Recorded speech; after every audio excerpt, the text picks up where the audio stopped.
네, 최근에 양양해변에서 낙뢰 사고가 있었죠. 낙뢰가 발생할 때의 속도는 초속 3만 킬로미터, 그 충격은 전압 약 1억 볼트로 집에서 사용하는 전기의 50만 배에 달하는 수치라고 하고요.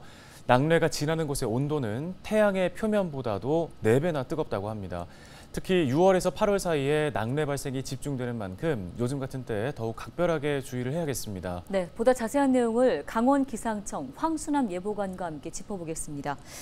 예보관님, 지난 11일이었습니다. 양양군 설악해변 백사장에서 서핑을 즐기던 6명이 낙뢰 사고로 부상을 당했는데 결국 1명이 사망하는 안타까운 사고가 발생했습니다. 당시의 기상 상황을 좀 자세히 짚어주실까요?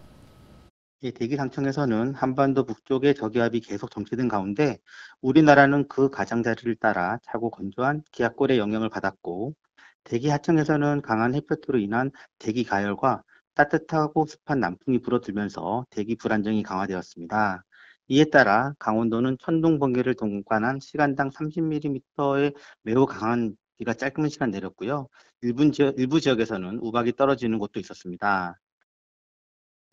네, 6월에서 8월 사이에 이런 낙뢰가 집중된다고 들었습니다. 낙뢰 발생의 원인도 한번 설명을 해주실까요? 낙뢰 일상과 발생에 관한 사항들은 기상청 홈페이지와 기상청 날씨 알림이 앱에서 확인하실 수 있는데요. 우선 1일에서 3일 전에 미리 알 수 있는 방법은 기상청에서 제공하고 있는 단기예보와 날씨 해설을 확인하시면 됩니다. 기상청에서는 오늘과 내일의 날씨를 안내하는 단기예보를 하루에 총 3번 발표하고 있는데요. 보다 상세한 낙뢰, 돌풍, 우박 등 위험 기상 가능성에 대한 예보는 날씨 해설을 통해서 사전에 확인하실 수 있습니다. 또한 낙뢰 발생 시에는 낙뢰 관측 자료를 영상으로 처리해서 현재 낙뢰가 관측되고 있는 위치와 시각 등을 제공하고 있고요. 추가로 위험 기상 실황 등을 전달할 수 있는 기상 정보로도 수시로 낙뢰에 대한 위험성을 안내하고 있습니다. 네, 낙뢰 사고를 피하기 위해서 미리 알아두면 좋을 행동 요령도 한번 설명을 해주시죠. 낙뢰가 예보되었을 경우에는 가급적 외출을 자제하시고, 실내에 있을 경우에는 낙뢰가 발생하게 되면 자동차 안 또는 건물 안 등 안전한 곳으로 대피해야 합니다. 실내에서는 전기 제품의 플러그를 빼고 1m 이상 거리를 유지해야 합니다. 또한 야외에서 일을 하시거나 등산, 골프, 낚시 등 야외 활동 시에는 산 위 암벽이나 키 큰 나무 밑은 매우 위험하므로 낮은 자세로 안전한 곳으로 빨리 대피하셔야 합니다.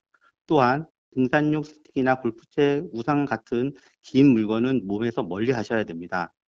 평지에서는 몸을 낮게 하고 물기가 없는 움푹 파인 곳으로 대피해야 합니다. 골프, 낚시 등 야외 활동 등일 때는 장비를 몸에서 떨어뜨리고 안전한 곳으로 대피해야 합니다. 또한 번개가 친 후 30초 이내에 천둥이 울리면 반경 10km 이내에서 번개가 발생할 가능성이 높아지므로 즉시 안전한 장소로 대피하셔야 됩니다. 마지막 천둥 소리가 난 후 30분 정도 더 기다린 후에 움직이셔야 안전이 확보될 수 있습니다. 앞으로 TV, 라디오, 기상청 홈페이지와 날씨 알림이 모바일 앱 등에서 호우가 예보된 경우에는 대부분 낙뢰를 많이 동반하는 경우가 많거든요.